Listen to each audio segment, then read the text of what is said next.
বান্তে এখানে লিখেছেন প্রত্যেকেই এই ধর্মজ্ঞান লাভ করার জন্য যেটা প্রয়োজন, প্রথমত প্রয়োজন ধর্মের প্রতি শ্রদ্ধা, ভক্তি, বিশ্বাস।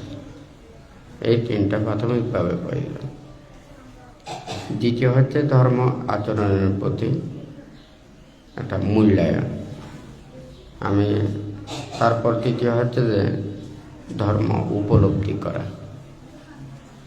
এখন অনেকে ধর্মের প্রতি শ্রদ্ধাও আছে, ভক্তিও আছে, বিশ্বাসও আছে, কিন্তু যথাযথ মূল্যায়ন করে না। যদি মূল্যায়ন না করে তাহলে ধর্মপথেও চলতে চায় না। কারণ ধর্মপথে চলতেও অনেক ত্যাগ স্বীকার করতে হয়, অনেক কষ্ট স্বীকার করতে হয়। যাহারা শীল প্রতিপালন করেন, ধর্মপথে চলেন, জীবনের অনেক কিছু বাধা বিপত্তি অন্তরায় এগুলো প্রতিহত করে ধর্মকে ধারণ করার জন্য অনেক সৎ মানসিকতা প্রয়োজন। এটা হয়তো অনেক সময় আমরা সেটা পারি না। ভান্তে বলেছে যে নির্বাণ এবং মুক্তির জন্য আমাদের তিনটা পরিত্যাগ করতে হবে। একটা সুখ পরিত্যাগ করতে হবে, একটা হচ্ছে লাভ পরিত্যাগ করতে হবে, আর একটা হচ্ছে স্বার্থ পরিত্যাগ করতে হবে।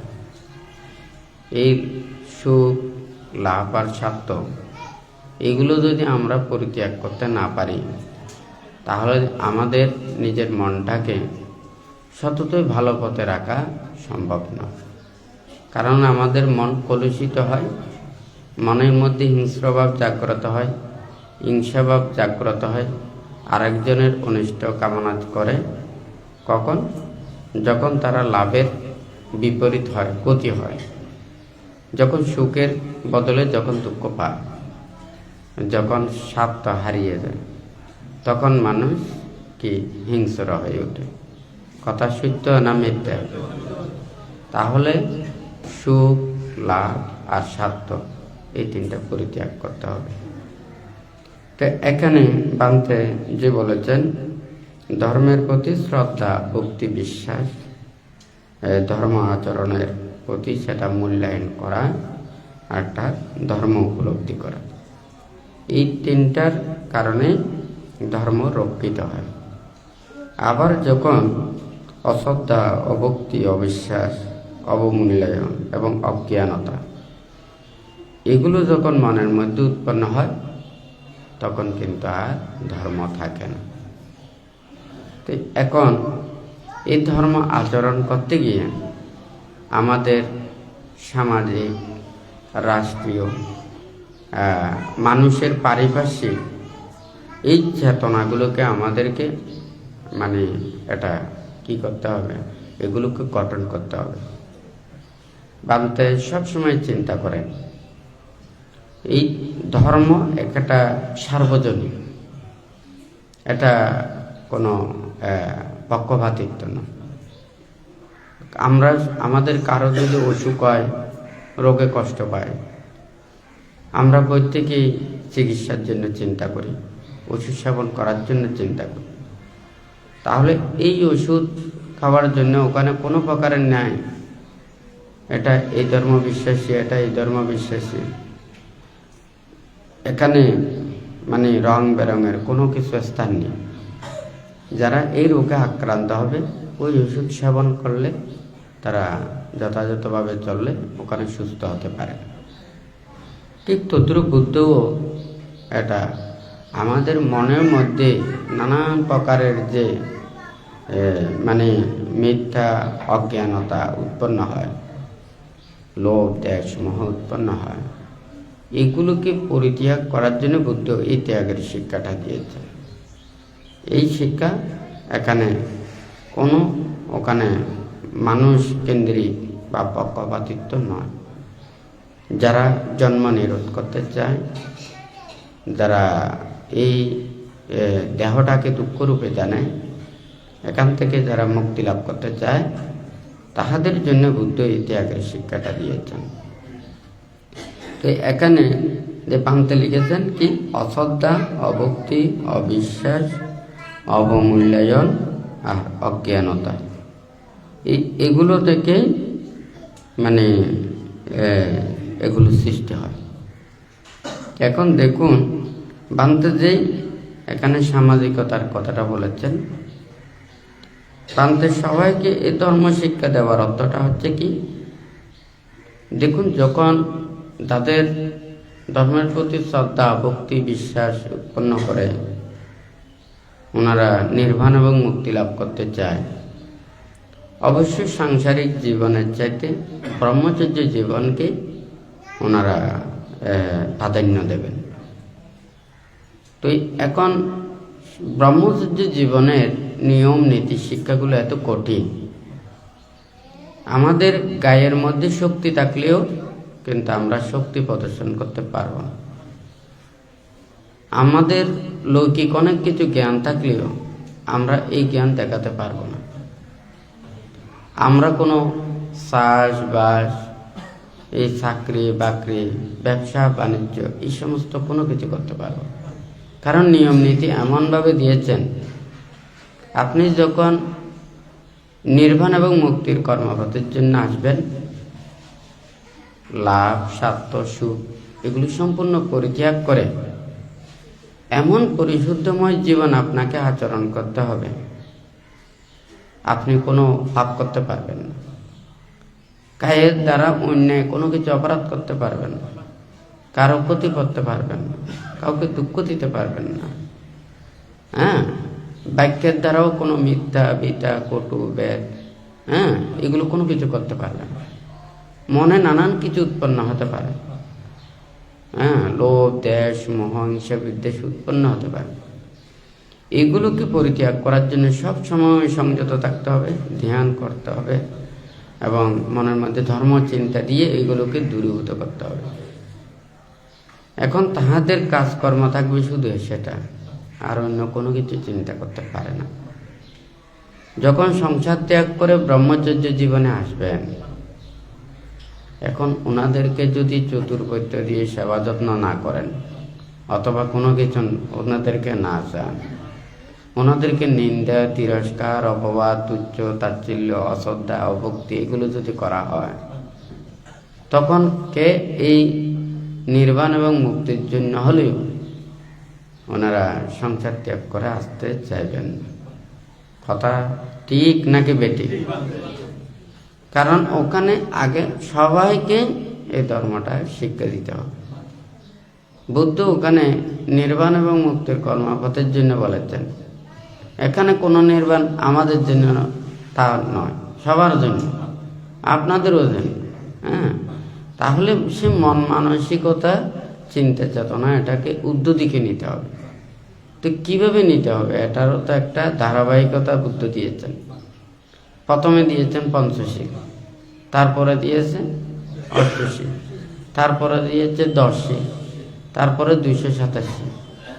সবাই জানে মুক্তির কর্মটা হচ্ছে ধ্যান ভাবনা করা। যে যত বেশি শীল প্রতিপালন করে ধ্যান করবেন, তত বেশি নির্বাণ এবং মুক্তির কর্মপথে আসতে পারে। এখন বোঝা যাচ্ছে? মানে ভাবতে ওখানে শীলটাকে বলেছেন রাস্তার মতো, আবার হচ্ছে যে ওখানে গাড়ির মতো, যানের মতো। রাস্তা যত ভালো হবে, ওখানে যদি গাড়ি বা এগুলো যত উন্নত হবে, তাহলে সে খুব দ্রুত গতিতে ওই জায়গাতে যেতে পারবে, হয় নাকি না? এখন গাড়িটা, রাস্তাটা অনেক ভালো, কিন্তু গাড়ি তো নেই, তাহলে ওই রাস্তা দিয়েও যদি হেঁটে হেঁটে যায়, তাহলেই কিন্তু অনেক কষ্ট হবে, হয় নাকি না? তাহলে দুর্গম রাস্তা ঠিক আছে, ওখানে এত ডেভেলপ নেই, ওখান দিয়েও যদি গাড়ি করে আসে অনেকটা কষ্ট কম হয়। তো এখানেও ঠিক তদ্রূপ বুদ্ধ শীল এবং ভাবনার কথাটা বলেছেন। মানতে শীলটাকে ওখানে রাস্তা এবং গাড়ির জন্য কেন বলেছেন? যদি একজন যদি পঞ্চশীল প্রতিপালন করে সারা জীবনও ভাবনা করে, উনি নির্বাণ লাভ নাও করতে পারে, প্রজ্ঞা লাভ নাও করতে পারে, কারণ উনি পঞ্চশীল প্রতিপালন করেছেন, ওখানে কোনো সমাধির কথা নেই। সে চুরি করে না, বেবিচার করে না, মিথ্যা কথা বলে না, মদ গাঁজা খায় না, হয় নাকি, বা প্রাণী হত্যা করে না। হ্যাঁ, চেতনা না থাকলে ওখানে কিছু হবে না, চেতনা থাকতে হবে। আমি শীল পালন করছি, আমি ধর্মপথে চলছি, তাহলে সে যদি ওই জন্মেও যদি মানে জ্ঞান লাভ না করে বা প্রজ্ঞা লাভের দিকে, সমাধি লাভের দিকে আসতেও না পারে, তাহলে পরবর্তী জন্মে সে মানে সদ্জ্ঞান সদ্বুদ্ধি সম্পন্ন হয়ে জন্ম নেবে। হ্যাঁ, যদি চেতনা না থাকে ওখানে কেন ওখানে সমাধি এবং প্রজ্ঞা হয় না? আমরা ওখানে গরু ছাগল পশুদেরকে দেখি, হয় নাকি না? ও তেমন চুরিও করে না। হ্যাঁ, আর কি মিথ্যা কথা বলবে? ওরা বলে হ্যাঁ, প্রাণী হইতেও করতে দেখা যায় না। হ্যাঁ, ওখানে দেখা যায়, ওখানে পঞ্চশীলের ওখানে তো প্রায় 4টা শিল ওখানে আছে, হয় নাকি না? কিন্তু ওদের কোনো শিল উৎপন্ন হয় না, কারণ ওদের কাছে চেতনা নেই। চেতনা ছাড়া শিল উৎপন্ন হয় না, চেতনা দিয়ে শিল উৎপন্ন হয়। আমরা যেমন ওখানে মনে করেন এই কারো যদি জ্বর হলে ওখানে প্যারাসিটামল ওষুধ খায়, হয় নাকি না? ওটা যদি ডেটটা যদি নষ্ট হয়ে যায়, ওভার হয়ে যায়, তখন ওই ওষুধ খেলেও ধরবে না। আবার যদি মনে করেন ওখানে 2 নম্বরে ওষুধ থাকে, বাইরে প্যারাসিটামল লেখা আছে, নাফা লেখা আছে, ভিতরে দেখা যায় যে ওখানে প্যারাসিটামল বিপি দেয় নাই, মানে পাউডারটা দেয় নাই, এমনি সাধারণ পাউডার দিয়েই ওখানে বানাই ফেলেছে। হ্যাঁ, প্যাকেটের বাইরে আছে কিন্তু ভিতরে নেই, তাহলে ওই ওষুধ খেলেও কোনো সুস্থ হবে না। ঠিক তদ্রূপেও এখানে এই ধর্ম আচরণের ক্ষেত্রে যখন সে শীল প্রতিপালন কিন্তু উর্ধ্ব দিকে আসার মতো, সে প্রত্যেক দিন প্রত্যেক বছর একই ক্লাসে পড়ে, উপরের দিকে উঠে না, তাহলে সে উপরে তো উত্তীর্ণ হওয়া সম্ভব না। সে প্রত্যেক বছরে সে এই ক্লাস থেকে উপরে উঠতে পারে না, তাহলে সে উচ্চশিক্ষিত হবে? তাহলে সারা জীবন পঞ্চশীল প্রতিপালন করে, তো ওখানে সে বাক্য পরিশুদ্ধ বা কায়ের দ্বারা এগুলো অন্যায় পাপ করে না, সে ভালো শীলবান। কিন্তু সমাধি লাভ না করলে, ধ্যান না করলে বা সমাধি লাভ না করলে, এখন প্রজ্ঞা লাভের জন্য অনিত্যতা ত্যাগতা না ভাবলে, তখন কিন্তু ওখানে শীল সমাধি প্রজ্ঞার পরিপূর্ণতা হয় না। তো সেই জন্য ভান্তে এখানে এই কথাটা লিখেছে। তো একজন যখন নির্বাণ এবং মুক্তির কর্মপথের দিকে চাইবেন, উনি এই পৃথিবীর কোনো কিছু চিন্তা করবেন না। হ্যাঁ, স্বর্গের কথাও চিন্তা করবেন না, এই ব্রহ্মলোকের কথাও চিন্তা করবেন না, লৌকিকের কোনো কিছু ভোগ সম্পদের প্রতিও ওনার আসক্তি রাখবেন। হ্যাঁ, এমনকি দেহের প্রতিও মায়া মমতা এগুলো উৎপন্ন করবেন না। ওনার কাজটা হচ্ছে যে যতক্ষণ পর্যন্ত এই জীবনটা আছে, সে নির্বাণ এবং মুক্তির জন্য আপ্রাণ প্রচেষ্টা চালাবে, পরিশুদ্ধময় জীবন আচরণ করে নির্বাণ লাভের কর্মটাই করবেন, আর বাদ বাকি অন্য কোনো কর্ম চিন্তা করে থাকতে পারবে না, হয় নাকি না? এখন যদি আমাদের দায়িকা উপাসক উপাসিকারা যদি এই ধর্মের নিয়ম নীতি শিক্ষা উপদেশগুলো যদি ওনারা ধারণ না করেন, হ্যাঁ, ভান্তে বলেছে যে মানে ভিক্ষু সামনরা প্রায় হচ্ছে যে একটা দায়িকা উপাসক উপাসিকাদের মধ্যে একেবারে ছোট শিশুর মতো। হ্যাঁ, ওনাদেরকে মাতা পিতারা যেভাবে মনে করেন ওনারা আয় রোজগার করে খাবারগুলো রেডি করে না দিলে ওনারা খেতে পারে না, হয় নাকি না? আমাদেরও তো ঠিক সেই ধরনের, আমাদের হাতে তুলে না দিলে আমরা খেতে পারবো না, হয় নাকি না? রান্না করে খেতে পারবো না, চাষবাস করে খেতে পারবো না, টাকা পয়সা ধরতে পারবো না, হয় নাকি না? আবার সঞ্চিত করেও রাখতে পারবে না, কাউকে বলেও ওখানে পারবে না। তাহলে এতগুলো নিয়ম বুদ্ধ কেন দিয়েছেন? এই নিয়ম নীতি শিক্ষা এমনভাবে দিয়েছেন ওকে নিজেকে রক্ষা করা এবং পরিশুদ্ধময় জীবন আচরণ করা, নির্বাণ এবং মুক্তির কর্মপথ করা ছাড়া আর অন্য কোনো কিছু করার সুযোগ সুবিধাটা নেই। হ্যাঁ, আর যদি মনে করেন এখন যদি আইন, নিয়ম, নীতি, শীল, বিনয় এগুলো যদি প্রতিপালন না করে, এখন যদি নিজে রক্ষা না করে, আমরা নির্বাণ এবং মুক্তির কর্ম কথা বলে এটা যদি আমরা মনে প্রাণে ধারণ না করি, আচরণ না করি, শিক্ষা না করি, এটা তো আর বলার কোনো কিছু নেই। এই পৃথিবী অতীতেও ছিল, বর্তমানেও আছে, ভবিষ্যতেও থাকবে। এই পৃথিবীতে মানুষ আসছে আর যাচ্ছে। কেউ ভালো মানুষ ভালো কাজ করে যাচ্ছে, আর খারাপ মানুষ খারাপ কাজ করে যাচ্ছে। আর যারা নির্বাণ এবং মুক্তির কর্মপথে যারা জন্ম জন্মান্তরের পুণ্য পারমী আছে, তারা ত্যাগের বাণী, অহিংসার বাণী, মৈত্রীর বাণী ধারণ করে ওরা মুক্তির কর্মপথের দিকে ধাবিত হচ্ছে, হয় নাকি না? তাহলে মৃত্যুর পরে কেউ স্বর্গে যায়, কেউ নরকে যায়, কেউ ব্রহ্মলোকে যায়, কেউ নির্বাণে যায়। হ্যাঁ, এখানে কাউকে জোর করে এটা সম্ভব নয়। ভাঙতে বলেছে যে একটা গাছের মধ্যে যেমন কলি দেখা যায়, ফুল দেখা যায়, কাঁচা ফল দেখা যায়, অপরিপক্ক ফল দেখা যায়, হ্যাঁ, ফাঁকা ফলও দেখা যায়। এই পৃথিবীটাও সেই ধরনের। এখানে সবাইকে একসাথে জ্ঞান লাভ করা সম্ভব নয়, প্রজ্ঞা লাভ করা সম্ভব নয়। সবাই যখন এই ধর্ম, চিন্তা, চেতনা সবার যদি এক হয়, সবাই যদি বুঝতে পারে, সবাই বলে যে না, আমরা আমাদের পুনঃ পুনঃ জন্ম ধারণ করতে হবে, যতক্ষণ না পর্যন্ত আমরা মুক্ত হতে না পারি, নির্বাণ সত্যকে উপলব্ধি করতে না পারি। এটা আমাদের মনে প্রাণে এটা ধারণ করতে হবে। আমরা যদি ভালো কাজ করি ভালো ফল পাবো, খারাপ কাজ করি খারাপ ফল পাবো, অর্থাৎ দুঃখ পাবো, কষ্ট পাবো। এটা আমাদের স্বীকার করতে হবে। তাহলে জ্ঞাতসারে হোক অজ্ঞাতসারে হোক আপনারা পাপ, অন্যায়, অপরাধ এটা করবেন না, হয় নাকি না? কারণ কর্মফল আমাকে ভোগ করতে হবে। দেখুন, লৌকিক চিন্তা করলে আর পরকালের চিন্তা করলে এটা এক নয়। আর লৌকিক চিন্তা করলে পরকাল যদি আপনি চিন্তা না করেন, তখন কিন্তু ওখানে এটা সাংঘর্ষিক হয়।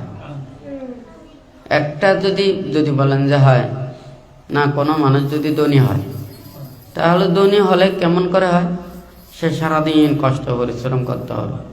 হ্যাঁ, তাহলে যে যত বেশি কষ্ট পরিশ্রম করবে ধনী হবে, হয় নাকি? আবার মিথ্যা অন্যায় কর্মপথে চললেও ধনী হয় না, হয় নাকি না? আরেকজনকে যত বেশি ঠকাতে পারেন, চুরি করতে পারেন, অন্যায় করতে পারেন, অপরাধ করতে পারেন, দিনে দিনে রাজাও হতে পারবে। সত্য না মিথ্যা? সে তো মানে সারা মাস ধরে কত কষ্ট পরিশ্রম করে এক মাসের আয় রোজগার করে যাচ্ছে, হয় নাকি? ফতে ধরে হাইজাক করে দিলে এক কদিনে তার মাসের টাকাগুলো নিজের হয়ে গেল, টাকাতে তো লেখা নেই, এটা কার? হয় নাকি না? জগৎ বড় বিচিত্র, হয় নাকি? মানুষ যদি অন্যায় অপরাধ কর্মপথে চলে, বুদ্ধ বলেছে যে তাহাদের জীবনযাত্রা খুব সহজ।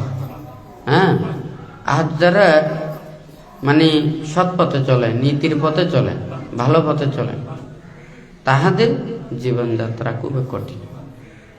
তা এখন যদি মনে করেন এই লৌকিকতার এটা যদি মনে করেন এখানে পাপ, অন্যায়, অপরাধ এই সমস্ত এগুলো করে, যে যত বেশি করবে সে তত বেশি উপরের দিকে উঠবে, ধরা ফেলে কাবারা তলে, হয় নাকি না? তো এখন লৌকিকতার চিন্তাটা করলে আপনি কিন্তু ওখানে পরমাত্মিক ধর্মত জীবন আচরণ করতে পারবেন না। হ্যাঁ, বামতে কিছুক্ষণ আগেও বলেছে এই পৃথিবীতে সবাই আসে, ভালো মানুষ ভালো কাজ করে যায়, খারাপ মানুষ খারাপ কাজ করে যায়। কেউ স্বর্গের কাজ করছে, কেউ নরকের কাজ করছে, কেউ দেবলোকের কাজ করছে, হয় নাকি না? কেউ নির্বাণের কাজ করছে। আমাদের মনের মধ্যে একটা চেতনা লাগবে, আমি আসলে কি হতে চাই।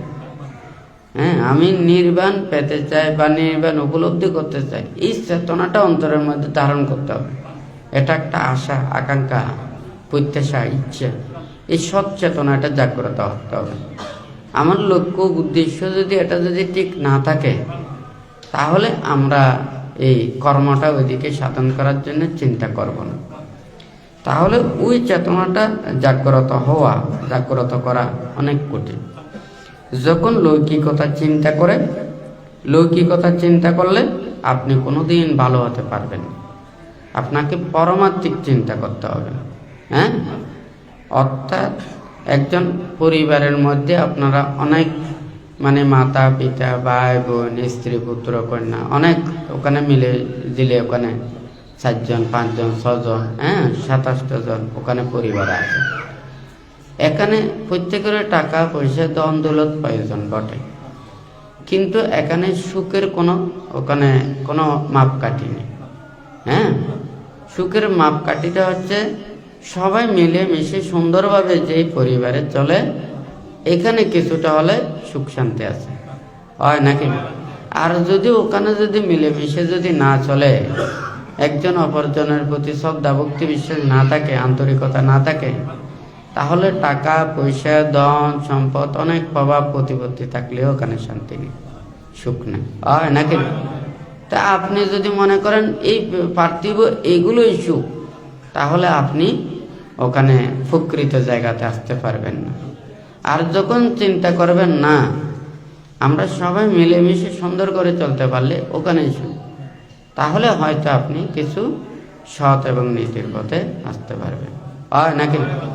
তো এই নির্বাণ এবং মুক্তির কর্মপথের শিক্ষাটাও এইভাবে, যারা জন্মান্তরে অপরের কোনো ক্ষতি করে না, অনিষ্ট করে না, শীল প্রতিপালন করে, ধর্মপথে চলে, ওনারা সৎ মাতা পিতা লাভ করে এবং সৎ জ্ঞান সৎবুদ্ধি সম্পন্ন হয়, সৎ চেতনা সম্পন্ন হয়, তখন তাহারা খারাপ কর্মপথের দিকে ওখানে যেতে চায় না। তারা ত্যাগের দিকে, মুক্তির দিকে এগুলো চিন্তা করে। আর যখন এই সংস্কার এগুলো সৃষ্টি না করে, তখন কিন্তু নানান ধরনের পাপ চিন্তা উৎপন্ন হয়। এটা হচ্ছে যে স্বভাব। এই স্বভাব সহজে পরিবর্তিত হয় না। একজন ছোট কাল থেকে ও দেখা যায় অনেকে ভালো হতে পারে, আবার খারাপ হতে পারে। একটা মনে করেন খুব সুগন্ধযুক্ত যদি ফুল, এটা বড় হোক কিংবা ছোট হোক, এটা সুগন্ধ ছড়াবে, হয় নাকি না? একটা যদি মনে করেন ওকা পোকায় যদি কেটেও ফেল, সামান্য কেটে ফেলেছে, যখন ফুল ফুটবে তখন সুগন্ধ বের হবে, হয় নাকি? আর যদি যেগুলো সুগন্ধযুক্ত ফুল নয়, আপনি সার বল নানান কিছু দিয়ে এটা কিন্তু অনেক বড় হয়েছে, কিন্তু ওখানে সুগন্ধ ছড়াবে। এই সংস্কারও স্বভাবও কিন্তু সেই ধরনের। ওই জন্মান্তরের পুণ্য প্রভাব এটা না থাকলে আপনি সৎ মাতা পিতা পরিবারে আসতে পারবেন না, কল্যাণ মিত্রের সান্নিধ্য পাবেন না, ভালো মানুষের সাক্ষাৎ পাবেন না। তাহলে যেখানে যাবেন এখানে নিজে থেকে অনেক কষ্ট করে জীবন অতিবাহিত করতে হবে, পাপ করতে হবে, অন্যায় করতে হবে, অপরাধ করতে হবে। তো সেজন্য এখানে এই সৎ কুশল কর্মপথে চলে শীল প্রতিপালন করে নিজেদের এই পুণ্য বৃদ্ধি করতে হয়। আজকে বান্তে যে কথাটা বলছেন, মনের ভিতরের এগুলোকেই নিজেদেরকে ঠিক করতে হবে, যাহাতে ধর্মকে উপলব্ধি করতে পারে। তো ভান্তে একটা যেটা রাষ্ট্রীয় বলেছেন, সামাজিকতা বলেছেন। তো অর্থাৎ আমরা যদি সবাই এই ধর্মের কথা বিশ্বাস করি, ধর্মপথে চলি, নীতির পথে চলি, তাহলে কোনো পরিবার পরিজনের মধ্যে ধর্ম আচরণ করতে ওখানে কোনো বাধা থাকবে না, হয় নাকি না? না হয় কিন্তু ওখানে একজন ধর্মের প্রতি বিশ্বাসী শ্রদ্ধাশীল, আরেকজন ধর্মকে বিশ্বাস করে না, অন্যের পথে চলে, অবিশ্বাস করে, তাহলে ওখানে ধর্মপথে চলতে গিয়ে নানান প্রকারের প্রতিবন্ধকতা আসবে, হয় নাকি? একজন ধর্মপথে চলতে চাইবে, আরেকজন বলবে যে না এটা করতে পারবে, তখন ওই জায়গায় আর ধর্ম রক্ষা করা যায় না। দেখুন ওখানে এই নৌকো চালালে, যদি এই মাঝিও চলায়, যাত্রীগুলো যদি নৌকো ডেকোয়, হ্যাঁ, তখন দেখা যাবে যে ওখানে মাটি চালালে কি হবে, দুই পাশে ডেকবে যে ওখানে নৌকো উল্টে যাবে, হয় নাকি না? মাঝি ছাড়া নৌকো ওখানে যেতে পারে না। সত্য, যেগুলো বসছে এগুলো যদি ডেকোয় কি হবে, নৌকাটা উল্টে যাবে। হ্যাঁ, কেউ যদি ওখানে মনে করেন ওখানে ধর্ম শিক্ষা দিতে চাচ্ছে বা উপদেশ দিতে চাচ্ছে, ধর্ম পথে আনতে চাচ্ছে, কিন্তু ধর্মের প্রতি শ্রদ্ধা ভক্তি বিশ্বাসী যদি ওরা যদি না হয়, তখন দেখা যাবে যে ওখানে কেউ ধর্ম আচরণ করতে চাইলেও নানান প্রকারের বাধা বিপত্তি, অন্তরায়, প্রতিবন্ধকতা, এই সমস্ত এগুলো সৃষ্টি হয় নাকি না? তখন দেখা যাবে যে আর ওখানে ধর্মচর্চা করা যায় না। বুদ্ধ কল্যাণ মিত্রদেরকে চিন্তা করে বুদ্ধ কিছু উপদেশ দিয়েছেন। বুদ্ধ একটা বলেছে যে যদি কল্যাণ মিত্রের সাক্ষাৎ পায় তাহলে এই পৃথিবীর সমস্ত কিছু ভোগ সম্পদ পরিত্যাগ করে তাহাদের সান্নিধ্যে বিচরণ করতে বলেছেন। আরেকটা বলেছেন যে যদি আমি কোনো কল্যাণ মিত্রেরও যদি সান্নিধ্যে না পাই, ধর্ম আচরণ বা সৎ নীতির পথে চলার মতো যদি কোনো লোক না পায়, মানুষ না পায়, তাহলে এই লোকালয় এগুলো পরিত্যাগ করে বনে জঙ্গলে একাকী বিচরণ করতে বলেছেন। হ্যাঁ, তবু পাপ করতে ওখানে নিষেধ করেছে, মানুষের সাথে থাকতে নিষেধ করেছে। তাহলে সেই মনের চেতনাগুলো তো সবার দ্বারা সম্ভব নয়। তো এখানে এটা তো অনেক কঠিন। আমাদের মানুষের সামাজিকতা, দায়বদ্ধতা, অনেক কিছু এগুলো চিন্তা করে এটা আমাদেরকে চলতে হয়। যখন সবাই যখন একমত হবে, আমরা মানে এই কর্মফল বিশ্বাসী, আমরা জন্মান্তর বিশ্বাসী, আমরা নির্বাণকামী, হ্যাঁ, এটা যখন সবার মনের মধ্যে এটা যখন আসবে, তখন ধর্মদান করা, হ্যাঁ, ধর্ম উপদেশ দেওয়া, ধর্মপথে আনা খুব সহজ। বুদ্ধির সময় হাজার হাজার লক্ষ লক্ষ কোটি কোটি ভিক্ষু সমান দায়ক দায়িকা, উপাসক উপাসিকারা কিভাবে ওখানে চলেছেন, একটু অবাক লাগে না? বুদ্ধের হাতে কোনো দণ্ড ছিল না। হ্যাঁ, বুদ্ধের ওখানে কোনো প্রকারের মানে এখানে জোর কোনো শাস্তিও ছিল না। তবে শাস্তি আছে, কিছুদিন আগে বলেছি না, একেবারে পানির মতো যদি মনে করেন, পানির মতো, আবার যদি কঠিন পাথরের মতো যদি মনে করেন, এটা কঠিন পাথরের মতো। হ্যাঁ, বুদ্ধ একেবারে পানির মতো, আবার কঠিন পাথরের মতো। কারণ একবার আপনি অন্যায় করেছেন, দুইবার করেছেন, তিনবার করেছেন, আর মাপ নেই। হ্যাঁ, এতটুক করেছেন, এতটুক পর্যন্ত হলে আপনার জন্য এইভাবে নিয়ম নীতি আছে। এগুলো যখন ডিঙিয়ে যাবেন তখন কিন্তু আর পারবেন।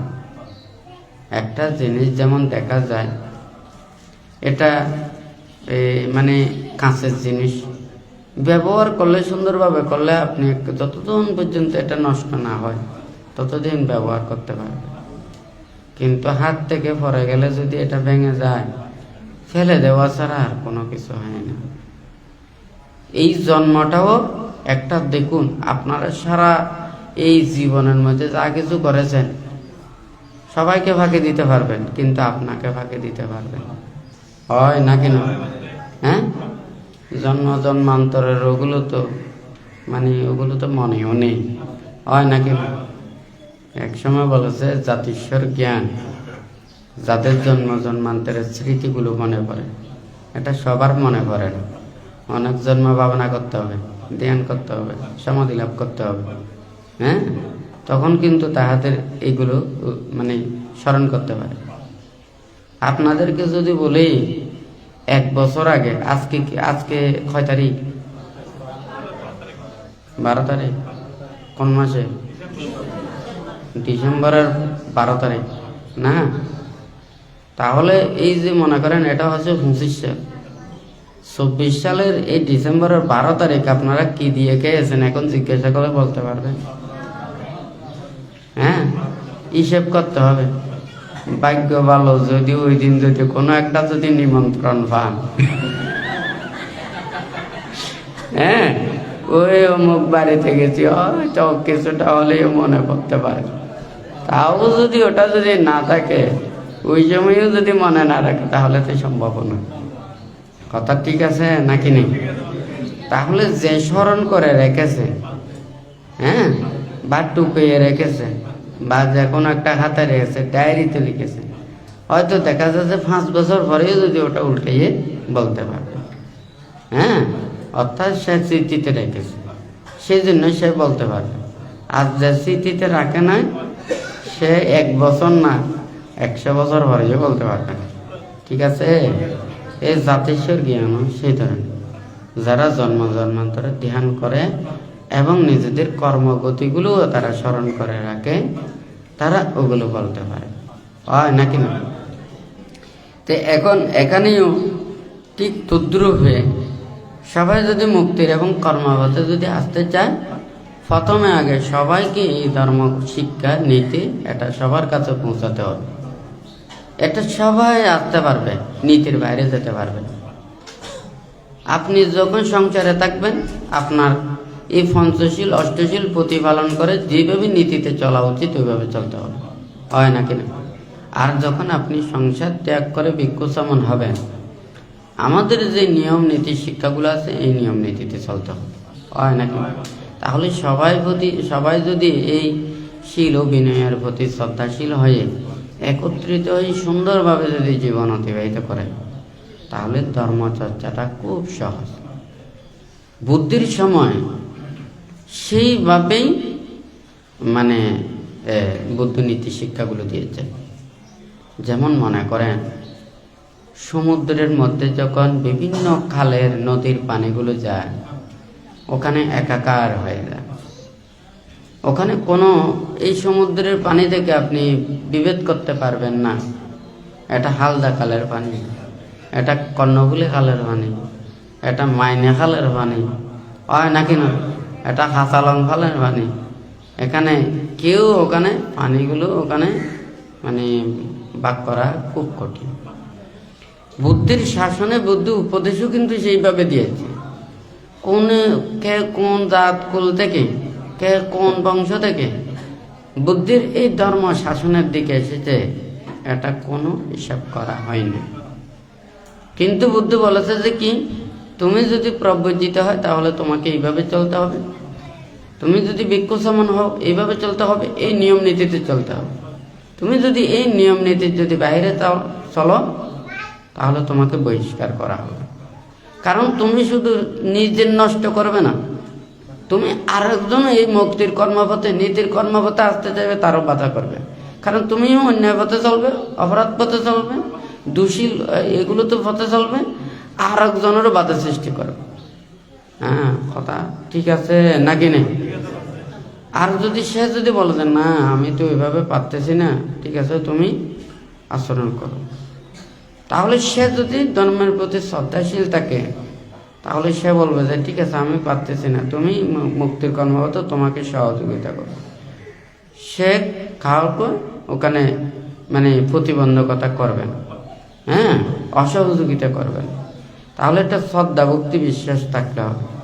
আর যদি শ্রদ্ধা ভক্তি বিশ্বাসটা না থাকে, যদি স্বার্থপরতা থাকে, তাহলে তো অবস্থা খারাপ হবে, নিজেও খারাপ হবে, সাথে সাথে আরেকজনকেও খারাপ বানাবে।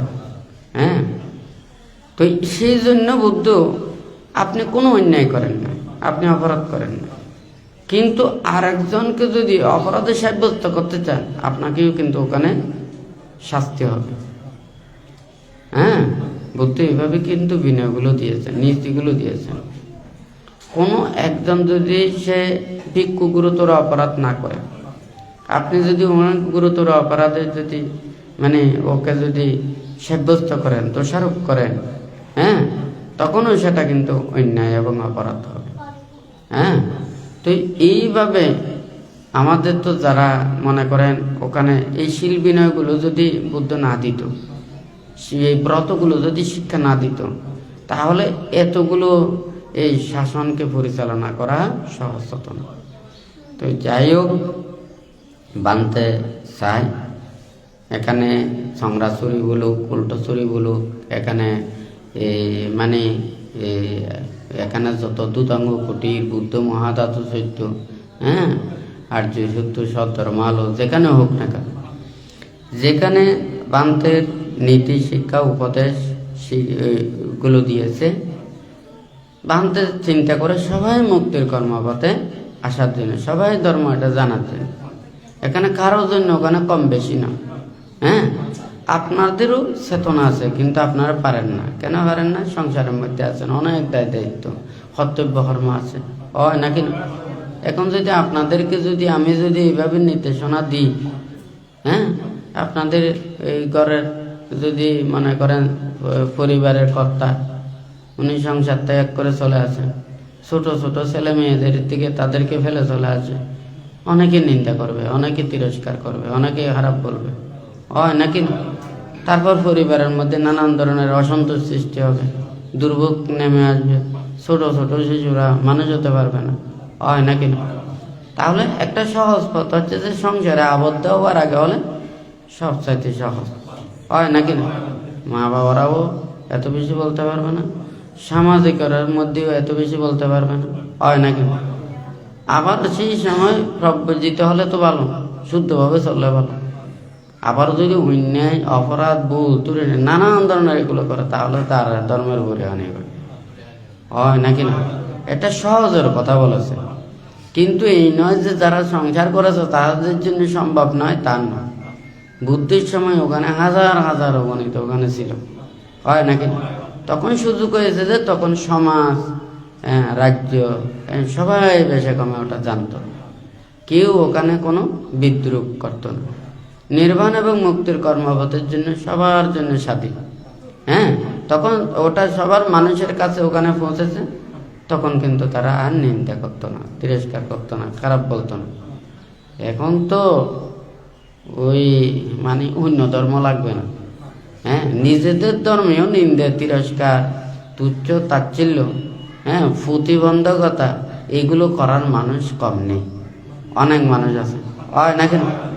যারা এগুলো ধর্মের প্রতি যথাযথ প্রকৃত শ্রীবৃদ্ধি যারা কামনা করেন না, হয় না কেন? খুব কঠিন ব্যাপার। তবু সবাইকে শিক্ষা দেওয়ার জন্য, সবাইকে উপদেশ দেওয়ার জন্য বানতে চিন্তা করতেছে।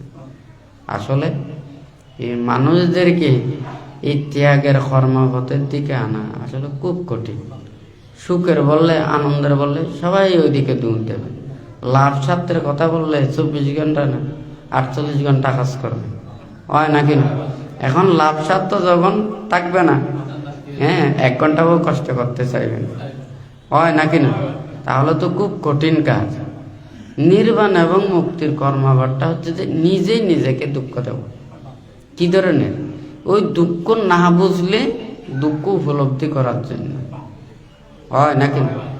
এত কষ্ট, এত ত্যাগ, এগুলি স্বীকার না করে ওনারা আরামে আয়াসে কুটিরে বিহারে থেকে, হ্যাঁ, ওখানে কি থাকা যায় না? ওখানে কি ধ্যান করা যায় না? কিন্তু ওখানে তো একটা বদ্ধ গণ্ডির ভিতরে থাকার মতো ওখানে মনে হয়।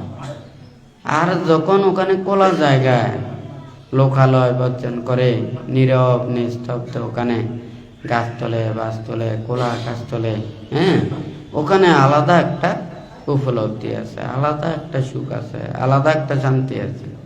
হ্যাঁ, এটা কিন্তু এই গণ্ডির ভিতরে দেখা যায় না। তো এই মানুষ তো দ্রুত তাড়াতাড়ি ওনারা পারেন না। যারা ভিক্ষু সমন হয়ে সংসার ত্যাগ করে, ওনাদের জন্য সহজ হয়।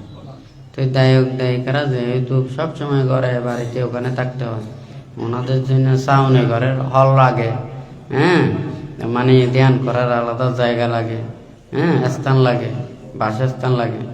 কিন্তু যারা এই সংসার ত্যাগ করে ব্রহ্মচর্য জীবনে, ত্যাগময় জীবনে থাকতে চায়, তাহাদের জন্য এই ধরনের স্থান খুবই মুক্তির জন্য, ত্যাগের জন্য, বিরাগের জন্য খুব সহজ কর্ম হলো। তো যাই হোক, বান্তে এখানে যে কথাটা ওখানে বলেছেন, এটা আবার পুনঃ উত্থাপন করছি। এই যে ধর্ম চেতনাটা জাগ্রত করার জন্য ধর্মের প্রতি শ্রদ্ধা, ভক্তি, বিশ্বাস এটা থাকতে হবে। তারপর হচ্ছে যে ধর্ম আচরণের প্রতি মূল্যায়ন করা।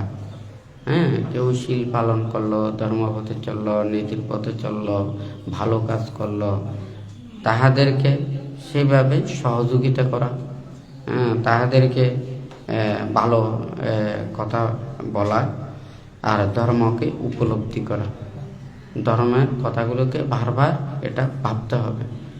না ভাবলে এটা থাকবে না, মনের মধ্যে থাকবে না। একটা কাজ ছোট থেকে অনেক বড় হয়েছে, ছোটও আছে আবার অনেক বড়ও হয়েছে। কিন্তু ছোট হোক কিংবা বড় হোক, পানি না পড়লে সে বড় গাছ মারা যাবে, হয় নাকি না? তাহলে মানুষের জীবনও যতক্ষণ না পর্যন্ত এই ধর্মভাবটা যদি মন থেকে দূরীভূত করে, এই ধর্ম চেতনা থাকবে। এই ধর্ম চেতনা সবসময় থাকার জন্য এই ধর্ম কথা ভাবতে হবে, হয় নাকি না? তো এটা করতে পারলে তারপর ধর্ম উপলব্ধি সহজ হয়। আর যদি এই যে অশ্রদ্ধা, অভক্তি, অবিশ্বাস, অবমূল্যায়ন, অজ্ঞানতা এগুলো থাকলে আর কোনো কিছু করে লাভ নেই। আপনার পেটে খিদে নেই, মুখে রুচি নেই, হয় নাকি না? ক্ষুধা রুচি না থাকলে আপনার প্রিয় জিনিস নয়, দামি হোটেলে গিয়ে যদি বলা যায় একবারে দামি দামি আহারও যদি আপনাকে দিতে হয়, আপনি তৃপ্তি লাভ করতে পারবেন না, হয় নাকি না? কথা ঠিক আছে? তা আপনাদেরও যদি অশ্রদ্ধা, অভক্তি, অবিশ্বাস এগুলো যদি থাকে, অবমূল্যায়ন করে, অজ্ঞানতা থাকে, এই ধর্মজ্ঞান ওখানে থাকবেন। এখানে দেওয়াল আছে না?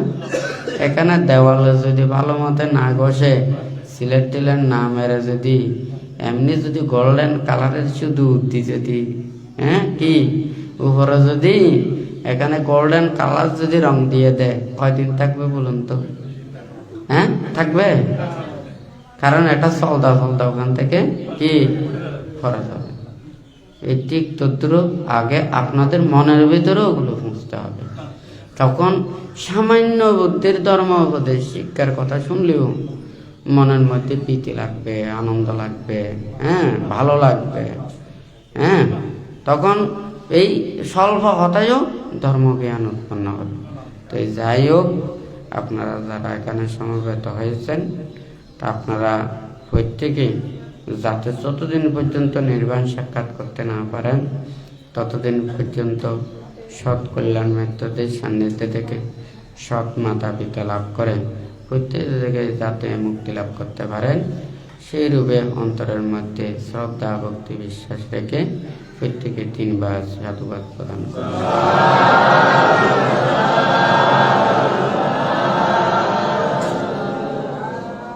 তুই হয়তো কিছুক্ষণ আগে আপনারা শুনেছেন, মানে আগামীকাল আমাদের প্রয়াত ত্রয়োদশ সঙ্গরাজ পূজনীয় জ্ঞান শ্রীবন্তের জন্মস্থান ডোমকালী গ্রামে ওনারা গতকাল ওখানে জন্মভূমিতে এনেছেন। তো আজকে আমাদের বর্তমান সঙ্গরাজ, উভয় সঙ্গরাজ সহ 69 পুণ্যক্ষেত্র ভিক্ষু সংঘদেরকে আহ্বান করে আজকে ওনারা অনুষ্ঠান করছেন। তা আগামীকাল বান্তে ওখানে ডোমকালী গ্রামে বান্তে প্রয়াত সঙ্গরাজ বান্তেকে শ্রদ্ধা নিবেদন করার জন্য ওখানে এখান থেকে বুদ্ধ মহাধাতু চিত্র থেকে সকাল 10টায় এখান থেকে রওনা হবেন। আর ওখানে বান্তে দায়ক দায়িকাদের উপলক্ষ করে ধর্মদান দেবেন। যারা যারা আগ্রহী আপনারা এই ডোমকালী গ্রামে আগামীকাল ওখানে 10টার মধ্যে ওখানে উপস্থিত হয়ে আপনারা ওই অনুষ্ঠানে অংশগ্রহণ করতে পারবেন। সেই ঘোষণাটি আপনাদেরকে দিয়ে বান্তের কথা এখানে পরিসমাপ্ত করছি।